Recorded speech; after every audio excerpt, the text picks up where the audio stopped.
ti waxaan oo wanaagsanaa khiyaarta hawada aan ku saaxiibnay oo idilkiinba meel walbo aad joogtaan waxaan idin leenahay waqtiga idiin wacnaado dhammaantiinba muuqaalka la gareeya cid walba muuqaalka la gareeysa waxaan Allah subhanahu wa ta'ala aan kaga baryeynaa umuuraha leedahay ilaahay inuu u sahlo ilaahay subhanahu wa ta'ala awlaadda u barakeeyo inta awlaad doonkaan ilaahay awlaad baari ah hasi yoqof walba muraad leh oo muuqaalka la gareeyana ilaahay ya Allah ilaahu umuraha qofkaas uu leeyahay ilaahu u sahal ilaahu qof walba leegta ku qabta dambigiisa dambiga waalidkiisa waa dhaaf oo ilaahay waxaan kaaga baryeynaa oo aan ku weydiisanayna ya Allah qof walba leegta ku qabta jannatul firdaws ala ku awaal mari xaasidka waxaan leenahay wa min sharri xaasidin idha hasad bi in Ilaahi al-Kariim waxa ku dambeeyay hoog iyo qasaaro maxaa yeelay xaasidka rabbi ma jeclo Soomaalina waxa heerkan dhigay waa xaasidnimada iska daa xaasidnimada leegta lacag ma ee xaasid iyo leegta ku qabo hadaad diidin Ilaahay waxaan kaaga baryeynaa ya Allah hoog iyo qasaaro degdeg ah kurid oo gurigiisa ka tusbi in Ilaahi al-Kariim waxaan eegi doonaa sargaal sare oo ka tirsanaa hay'adda nabad sugidda iyo sirdoonka qaranka Soomaaliyeed oo hay'adda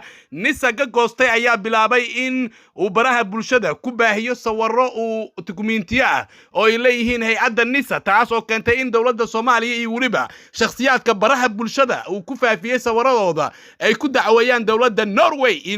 dacwadaasi aqbashay ayaan idin soo gudbin doonaa ayadoo sidoo kale sawirradaasi iyo dukumiintiyadaasina shakhsigan hore uu kaga gatay dagaalyahanada al-shabaab iyo lacagta laga siiyay macluumaadkaasi NISA uu hayay uu ku wareejiyay al-shabaab ayaan idin soo gudbin doonaa xog rasmi ah oo arintaasi ku saabsan hadduu Allah awood leh uu saamaxo waxana arintan ay keentay ama dukumiintiyada qaarkood baraha bulshada lagu faafiyay gabar kamid ahayd hay'adda NISA ee qarsooneed ayaa lagu dilay suqbacaad waxana loo dilay sababta ku aadan dukumiintiyadaasi al-shabaab lagu wareejiyay oo ay ku aqoonsadeen gabadhaasi haddaba arintaas ayaan faaqidi doonaa hadduu Allah awood leh raali uu ka noqdo Mukhtar Qaanso wuxuu kamid ahaa saraakiisha sarsare ee hay'adda NISA wuxuuna haystaa agaasimka guud ee xarunta taliska nabad sugidda ee degmada Shibis taas oo ah xarunta ugu weyn ee hay'adda NISA dadka magaalada Muqdisho ku dhaqan ee u yaqaaniin Mama Khadijo waxaana la sheegay Mukhtar inuu ka agdhawaa taliyaha hay'adda nabad sugidda iyo sirdoonka qaranka Soomaaliyeed ee NISA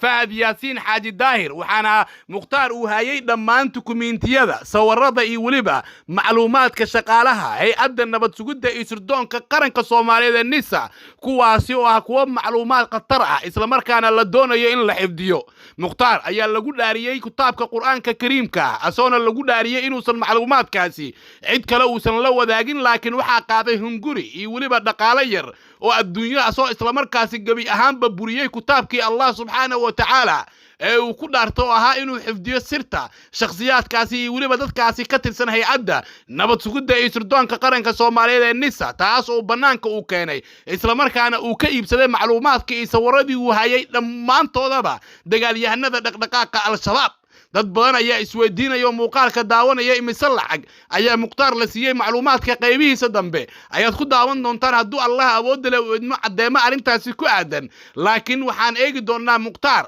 muxuu ka ahaa hay'adda NISA Mukhtar wuxuu ka mid ahaa laf dhabarka hay'adda nabad sugidda iyo sirdoonka qaranka Soomaaliyeed ee NISA wuxuu haystay agaasimka guud ee xarunta hay'adda NISA waxaana mas'uul uu ka ahaa dhammaan dukumiintiyada macluumaadka iyo mishaaraadka la siiyay shaqaalaha hay'adda nabad sugidda iyo sirdoonka qaranka Soomaaliyeed ee NISA wuxuu la goostay lacag kamid ah lacagihii lagu talagalay shaqaalaha hay'adda NISA wuxuuna dib ugu noqday dalkii uu ka yimid ee Norway halkaas oo muddo uu ku noolaa Mukhtar Qaanso Mukhtar deegaan ahaan wuxuu ka soo jeedaa Puntland wuxuuna uu degan yahay dalka Norway wuxuuna gabi ahaanba macluumaadkii iyo waliba sirihii hay'adda NISA uu hayay uu ku wareejiyay dagaalyahanada dhaqdhaqaaqa al-shabaab waxaana la siiyay lacag dhan 150,000 oo doolarka Mareykanka ah kadib markii al-shabaab gacanta ay ku dhigeen shaqaalaha qarsoon sawirradooda ee hay'adda NISA ka tirsan iyo waliba kuwa xuraanka qaabilsan kuwaas oo aan lagu talagelin macluumaadkooda iyo waliba wajiyadooda inay bartaan kooxda ka soo horjeeday cadawga u ah waxaana taas ay keentay in al-shabaab ay u sahlanaato inay helaan dhammaan macluumaadka shaqaalaha hay'adda nabad sugidda iyo sirdoonka qaranka Soomaaliyeed ee markii la soo gaabiyo loo yaqaan NISO mukhtaar ayaa dib ugu naqday dalkii uu ka yimid ee Norway halkaasoo hadda uu ku sugan yahay macluumaadkan ayaa al-shabaab waxay bilaabeen inay ku baahiyaan baraha bulshada waxaana arrintaasi sidoo kale ka qayb qaadanaya baahinteeda mukhtaar qaanso oo hadda ku sugan dalka Norway tani markii baahinta macluumaadka uu bilowday waxaa lagu dilay xaafadda Suqbacaad degmada Yaaqshiid ee gobolka Banaadir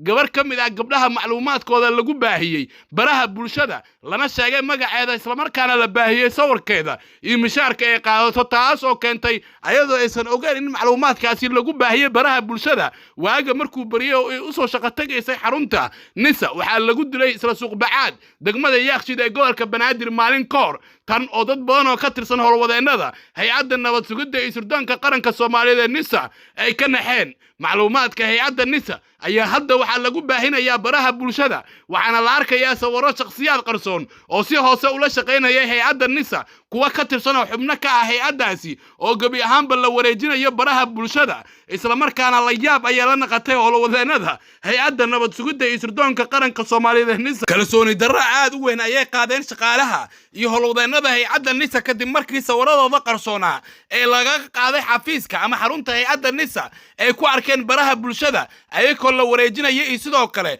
mishaaraadka ay qaataan laakiin arrimahan oo dhan waxaa mas'uul ka ah shakhsigan haystay agaasimka guud ee hay'adda nisa mukhtaar oo hadda ku sugan dalka Norway laakiin shaqaalaha iyo howlwadeennada hay'adda nisa ee la faafiyay sawiradooda iyo waliba macluumaadkooda qarsoonaa iyo madax ka tirsan dowladda federaalka Soomaaliya ayaa dacwad u gudbiyay dowladda Norway taas oo ku wajahan in mas'uulkan uu ka tirsanaa hay'adda sirdoonka Soomaaliya isla markaana macluumaadkii hay'adda uu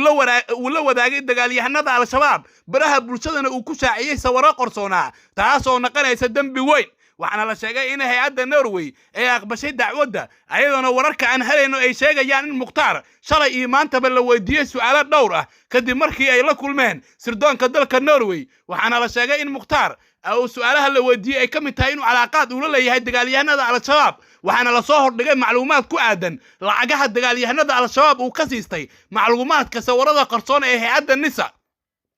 waana dambi weyn markii la eego in al-shabaab la siiyo sawirro iyo waliba macluumaad taas oo ku aadan in al-shabaab ee la doonayo inay dilaan dadkaasi waxaana mukhtaar dambiga lagu soo oogayo uu noqonayaa in uu ka qayb qaatay dilka dad ka tirsan shaqaalaha dowladda maadaama macluumaadkooda qarsoonaa uu ka iibsaday dagaalyahanada al-shabaab adduunka markii la eego in al-shabaab garab la siiyo ama sawirada shakhsiyaad laga gato ama loo farmuuqo si shakhsiyaadkaasi ay u dilaan al-shabaab waxay noqonaysaa dambi weyn taas oo mukhtaar uu ku mutaysan karo in lagala naqdo sharciga Norway isla markaana loo aqoonsado inuu yahay qof argagixiso ah waxaana uu mutaysan karaa in xabsi waqti dheer ah uu qaato waxaana sidoo kale ehelada dadka sawiradooda la faafiyay mukhtaar ay ku sugan dalka Norway ay u gudbiyeen dacwad kalena sidoo kale mukhtaar oo dhanka kale taas oo ku saabsan in mukhtaar xilligii uu iska dhiibayay dalka Norway uusan sheeganin deegaanka uu ka soo jeeday Puntland iyo waliba qabiilka uu ka soo jeeday Majeerteen laakiin uu sheegtay reero kale taas oo keenaysa inay naqato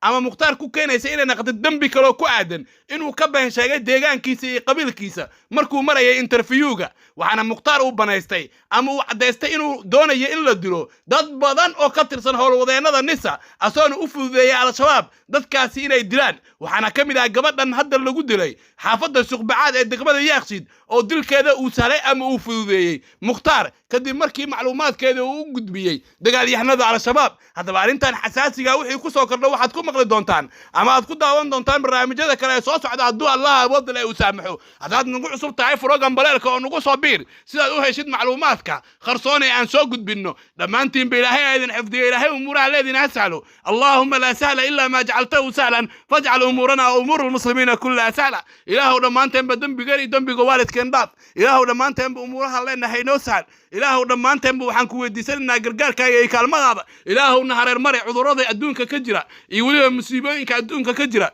ilaahu waxaan kaa magangeynaa kuwa sharta dhibaatada iyo lugooyada inala damacsan wixii shar ah oo dhibaato ah oo lugooyaha inoo maleegayaan ilaahu ku celi ilaahay oo Soomaaliya meel aamina ka dhig إلهي وددك صومالي إرزاقد واسع إلهي وقرن مدن صومالي إلهي ودبو سوعلي إلهي وأنت حنونك كدل قادو عافماد وقبدل إلهي ومقعد وناكسن وحن كوكو ديسنا قرقار كاي كلمة الله لا إله إلا هو الرحمن الرحيم الملك القدوس السلام المؤمن المهيمن العزيز الجبار المتكبر الخالق البارئ المصور له الأسماء الحسنى إله والدينتين إله الدنب قود داف والدنيا آخر إله والله بضا بقولنا حريصه إله لما أنتم بفرت خير قبل نوفر ورساقد واسع نسي يا الله إله بأول أكسن يقول إله ورساقد وناكسن إله لما أنتم بالنسي إله ورساقدنا واسع إلهي ورزاقده ونواسع إلهي جمعة فضل قد يصيب بحيسه إلهي دمان تنبنو قرقار ونحريستا الدنيا مدى آخر نسي وصلى اللهم على نبينا محمد وسلم تسليما سبحان ربك رب العزة عما يصفون